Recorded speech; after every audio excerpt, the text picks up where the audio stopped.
If you have an interest in horses and love learning more about horses, the horse industry, teaching, or even managing your own horse business, then you're in the right place. We would love you to join us on our mission, which is to improve the lives of horses around the world through the education of riders, handlers, and trainers. So get comfortable, listen in, and enjoy. This has been another episode sponsored by Online Horse College. If you haven't had a look at the wide variety of equine-specific accredited courses, then go to onlinehorsecollege.com and I'll see you over there. Our guest today on Horse Chats is Anthony Lucia. Anthony's a bit of a star as far as trick riding goes. He grew up around rodeos and with his father, went on to do some trick roping, competing in Western events, and now spends a lot of time, and his passion really is announcing at Western events. How are you today, Anthony? Oh, I'm doing so good, so good. It's a beautiful day in Texas, and glad to be on your podcast. Okay, good to talk to you too, Anthony. Anthony, I don't know if you've heard any of the podcasts, but we normally start off with a favourite quote, and that sort of puts it in context, and we can talk a bit about the quote and, just your feelings on the horse industry in general and working with horses in general. So would you like to tell us about your favourite quote? My favourite quote would have to be, hard work always works. Okay. And that quote came from my dad, and that goes in anything, any aspect of your life, that if you put in the effort, if you put in the time, well, it's always going to work. Good work is always going to work, and it always works. It comes in two different facets, and that is something my dad believed in. And he came off the streets of Minneapolis, Minnesota, a big city in the USA, and went on to become one of the most famous entertainers in professional rodeo, and was an absolutely amazing animal trainer. And that was his belief, and he passed it on to me and my brothers. And when it comes down to it, that's been my motto as well. And whether it's horses or whether it's in my announcing or trick roping even, if you put in the time and the effort and you have a passion for it, it's going to work out. Good. And I think your father was inducted into the Hall of Fame as well, wasn't he? Yes, ma'am. National Cowboy Hall of Fame, the Texas Rodeo Hall of Fame, and the Texas Cowboy Hall of Fame. Good. Now, when you started off growing up there with your father, have you got an early memory that you'd like to tell us about?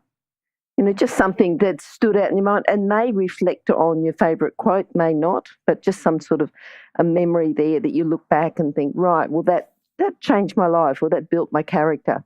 I think I would have to, if I had to narrow it down, there's so many amazing memories I had with my dad when we traveled all over the country. But when I was 9 years old, or about 8 years old, I started trick roping, and I just loved ropes. I don't know why, but I wanted a rope in my hand. I never really, I never had like an actual rope when I was a little kid, like a lasso, as you guys would call it, or something along those lines. And then, so I started making ropes out of dog leashes or lunge lines or twine on the ground from a piece of hay.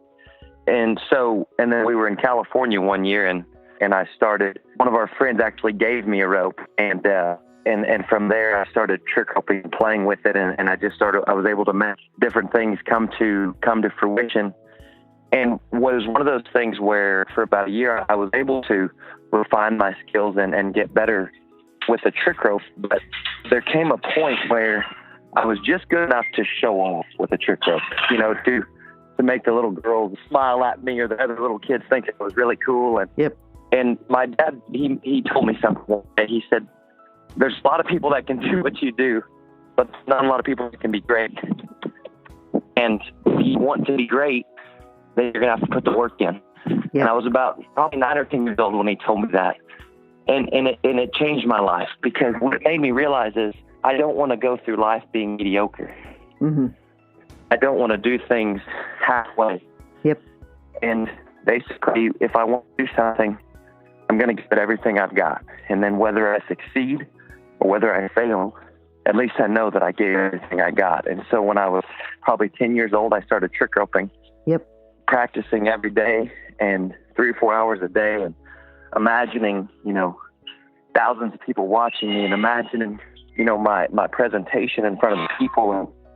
And it was, I would say that would be a defining moment in my life, because I've carried that on to everything that I've done. Yep. And my dad passed away a couple of years ago, and he really instilled that inside of me, that anything you do, whether it's cleaning out water troughs, whether it's performing in Finals Rodeo in Las Vegas, Nevada, or performing at a hometown rodeo or a smaller type rodeo, give it everything you've got. Yep. Because that's what God feels like that God wants us to do, is to not live mediocre, average lives. And whether you work at a fast food restaurant or you work at the post office, do it, give it your all, and be your best at it. And I would say that has been the most important lesson in my life, and everything that I've done and everything I've wanted to be successful in, to give it absolutely everything I have, and make sure, even if I end up being the best, at least give it your all to try to be the best. And they're great words, Anthony, not just for, as you say, within the horse industry, within anything, to just do the best and give it all you can do. Yep. Absolutely. I see too many people with so much ability, and even they don't even realize how much ability they have or what they're capable of. And they kind of just get through life. And if people fully realized what they were capable of and what they could accomplish with blood, with tears, with passion, with the desire to be the best, oh my gosh, so many more people would live their fruitful lives. And it's not because I don't have any special talent. I don't have any, God blessed him with this, that, or the other. Well, I'm a normal guy who has turned my loves into a life. Yep. Turned the things that I love and enjoy into a lifestyle. Okay. That's the only thing. That's the only difference between me and anybody else. Now, Anthony, to do with a career with horses, you obviously had always planned to do something with horses. I mean, you talked about the ropes and how you started off with the ropes, but to horses in general, you're always going to do something within the industry, within the Western events? Yeah, I didn't know what direction I was going to go with horses. When I was 15 or 16 years old, of course, we traveled a lot, so we didn't really have the opportunity to have a bunch of horses to leave at home, because then when you're gone all the time, traveling all over the country with my dad, we didn't really have an opportunity to have at home. Obviously, someone's going to take care of them and make sure they're cared for and this, that, or the other. But when I was 15 or 16, I put the pressure on my dad, but I said, I really want a horse. And I'd had a half horse pony when I was 8 or 9 years old, and his name was Pepper, and he was a real frisky one. His favorite thing to do was to run off and then buck me off. And I learned a lot from Pepper, and I don't like ponies. Yep. And he was feisty. He actually ended up being a nice horse, and as I got a little bit older and kind of outgrew him, we sold him to another family, and he went on to live out his days. But there was probably about a 6 or 7 year period where I didn't have my own horse. Okay. And when I was 15 or 16 years old, I was craving, and my dad said, well, if you're going to learn, then you're going to learn what I think you should learn, and we're not just going to buy you, an old gentle horse. We're going to buy you colts to start, and for you to train up and learn that way. You both learn together. Yep. Of course, whenever my dad said that, I assumed that he was going to buy me the horse. Well, he taught another valuable lesson there, that he wasn't going to buy me a horse, that I was going to work hard, save my money, and then my own horse when I got enough money saved up. Yep. And so I finally got enough money saved up, and we went to a sale barn here in Weatherford, and this 4-year-old big, he was a bay paint. His name was Mr. Bean, and I'll never forget him because he bought more than any horse that I'd ever owned.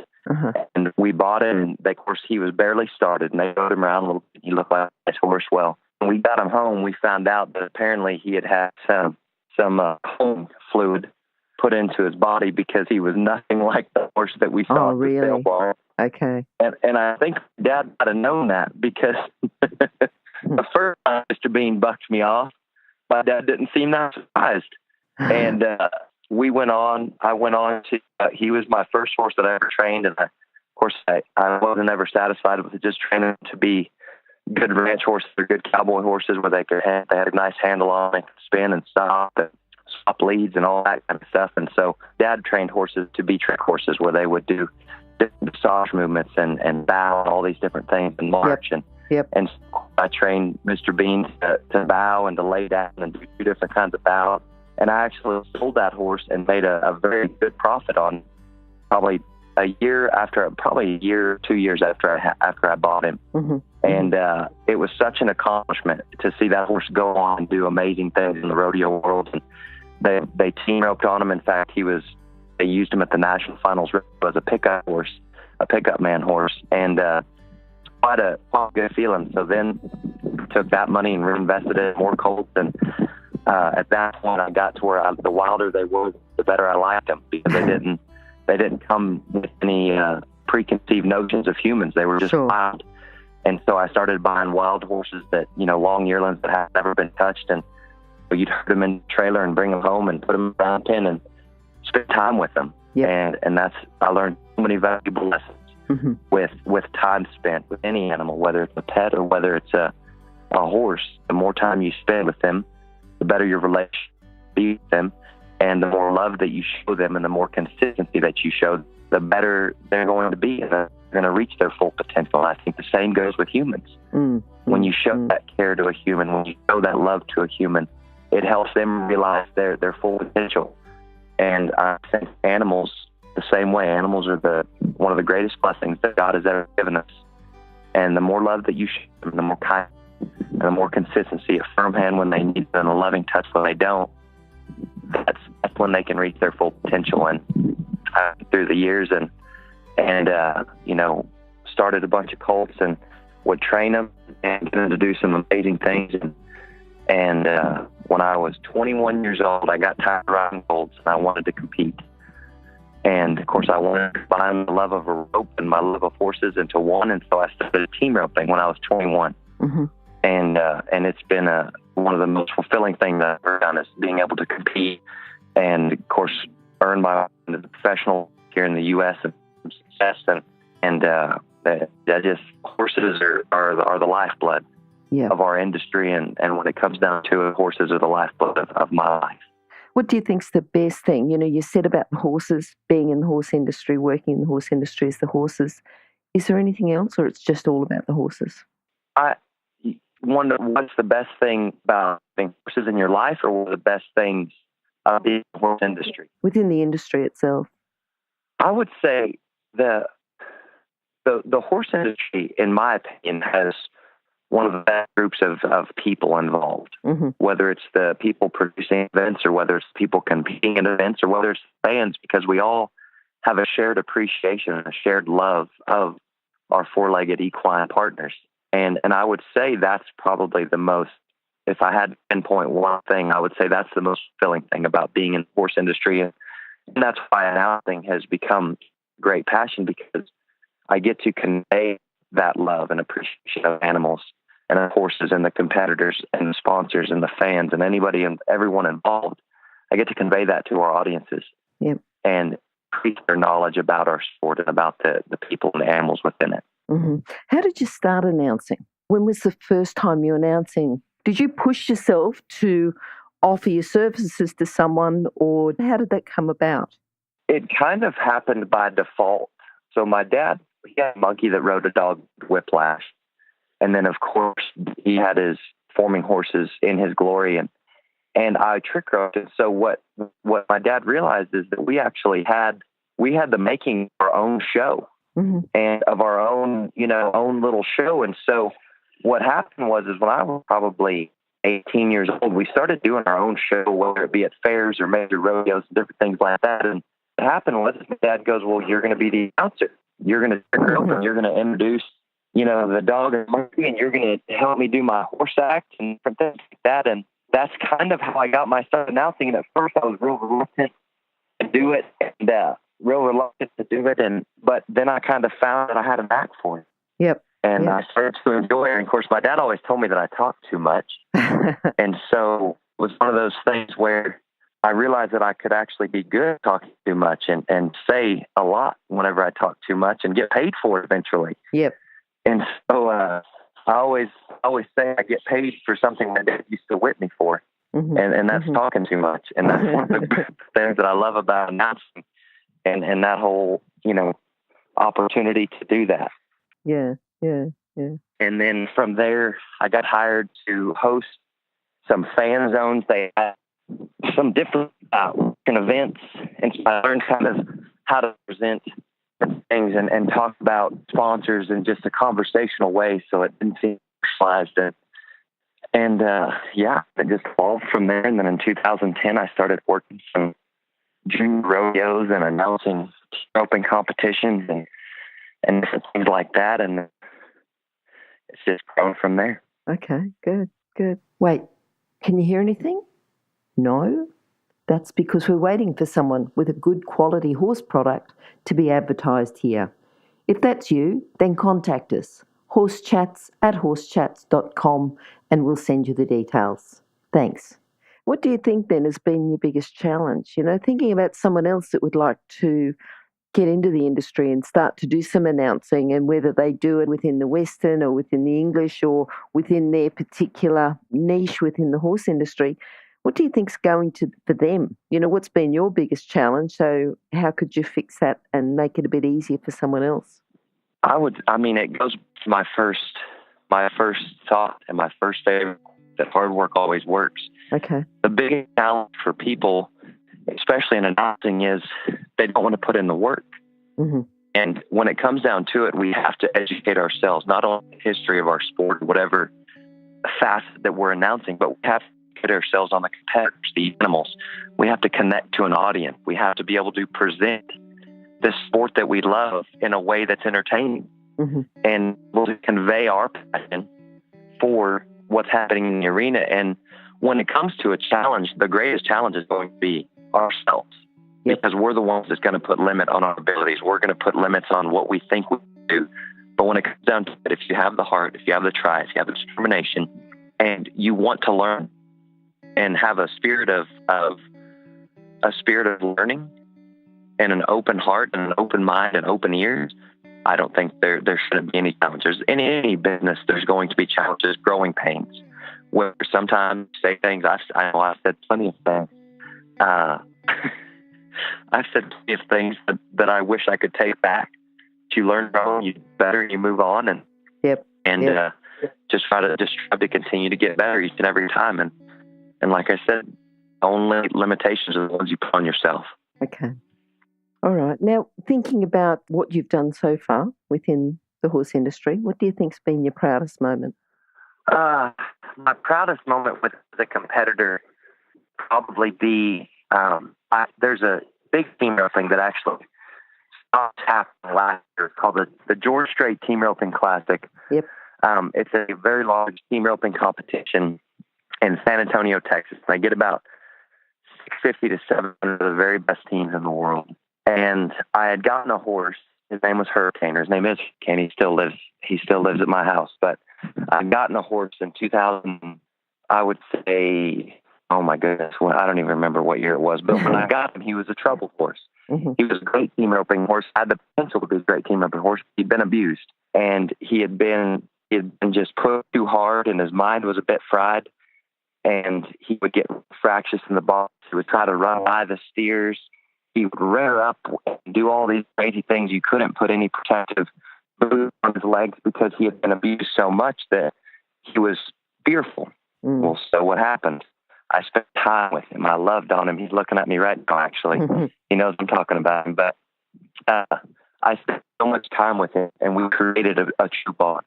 And when I rode him, the first year I went to the George Strait, and we ended up finishing 8th out of 700 teams. Won. Okay. Yep. And that would have to be the proudest moment, not because of what I did, but because I was so proud of him.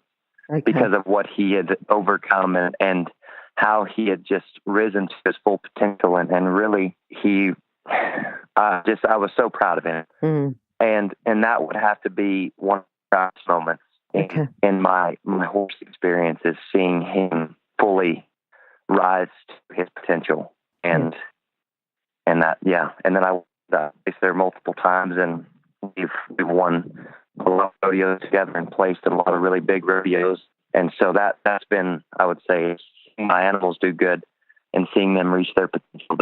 That's pretty special for a horseman. Good. Tell me now what you're looking forward to. Sometime the next 12 months, 2 years, 5 years. What are you looking forward to? I'm going to be honest with you. I'm looking forward to every single day that I have body and the ability to be around my animals, the ability to go to events and be a part of events, and just I'm so fortunate and so thankful for what God has done in my life. And I actually got engaged about 2 months ago, and I'm looking forward to getting married. Yeah. Thank you. And but I'm excited every day. If we only focus on, the big things in our life, then when those, if they don't turn out quite the way that we want them to, well, it's deflating. It's disappointing. But if we live every day for every day, and every day we wake up with a smile on our face and a spirit, a heart of thankfulness, then every day can be the best of our lives. Okay. And I know it sounds cheesy, but that's truly how I feel. Yep. All right. Anthony, just for people that read, do you read much? Have you got, in your busy life, do you read much? Have you got a book that you recommend? Texas, and I don't really know how to read. No, I'm just kidding. I read the Bible a lot. That's my favorite book is the Bible, and of course my daily devotional. When it comes to, I really like the Team Roping Journal. It's a magazine, obviously, about team roping, and they've got a bunch of really great articles about the care and troubleshooting different things with horses if your horse is having an issue here or there. I really enjoy that, but I don't probably read as much as I should, but I really enjoy reading my Bible, and that is where that's where my heart is the Word of God, and so yeah. Good. And remember, you can find all the books recommended by our guests at horsechats.com/books. You can have a look at the guest page for the individual book they recommended, or just look at the recommended books by order of popularity at horsechats.com/books. All right, now just thinking about horses in general, and you've said a lot about your philosophy, about the work and obviously your appreciation of the horse, but if you were going to sum up your philosophy around horses into a sentence or two, how would you do that? I would say every horse is different, and every horse has a different personality, and what you do on one horse isn't necessarily going to work on the next. Having an open mind to what the horse needs, and letting that horse teach you in the same way that you're teaching him or her, I have to say is the number one thing that I've learned with all my horses, and I continue to learn every time I throw a leg over one. I learn something about that horse and about what it takes that horse to reach its potential. Yep. Okay. All right. Now, if people would like to contact you, Anthony, what's the best way to contact you? They can follow me on Instagram, Twitter, Facebook. I have a fan page there as well, but on Instagram and Twitter, it's at Super Lucia 33. So it's at SUPR Lucia, LUCIA 33, or type in Anthony Lucia and I should pop up. I'm got a cowboy hat, hold a microphone, or a horse. Yep. Can't miss me. Okay. And they can contact me through direct messages and whatever they need. All right. That's great. All right. Brilliant talking to you today, Anthony. It's been really good. I've really enjoyed your philosophy. I think your story's been one with a difference, which is what we try and do, is have people who are working within the horse industry who've got stories to give people inspiration that if they'd like to work within the horse industry, or if they're working within the horse industry, that they can, look to people like you and go, well, you've done it. You put in the work and you achieve what you wanted to achieve. So I think you're a great inspiration for everyone. So thank you. Well, thank you for having me, and thank you for doing what you're doing by increasing the industry and the knowledge about it. So I appreciate what you're doing. Okay, thank you. All right, well, hopefully we'll talk to you again sometime soon. Can I give one final thought? Oh, absolutely. It'll be quick. Sure. Be thankful for the one beside you. Be thankful for the God above you. And most of all, be thankful for the life before you. And thank you for your final thought. Talk to you later then, Anthony. Yes, ma'am. Bye-bye. Yes, ma'am. Bye-bye. Now, if you're still there, you probably know that I'm absolutely passionate about education within the horse industry. That's why I host this podcast. My other venture is Online Horse College. Have a look now at onlinehorsecollege.com, and I'll see you over there. Remember that our comments and instructions are general in nature and do not take into consideration your individual horses or your individual ability and circumstances. If you enjoyed this podcast, then please leave your comment below.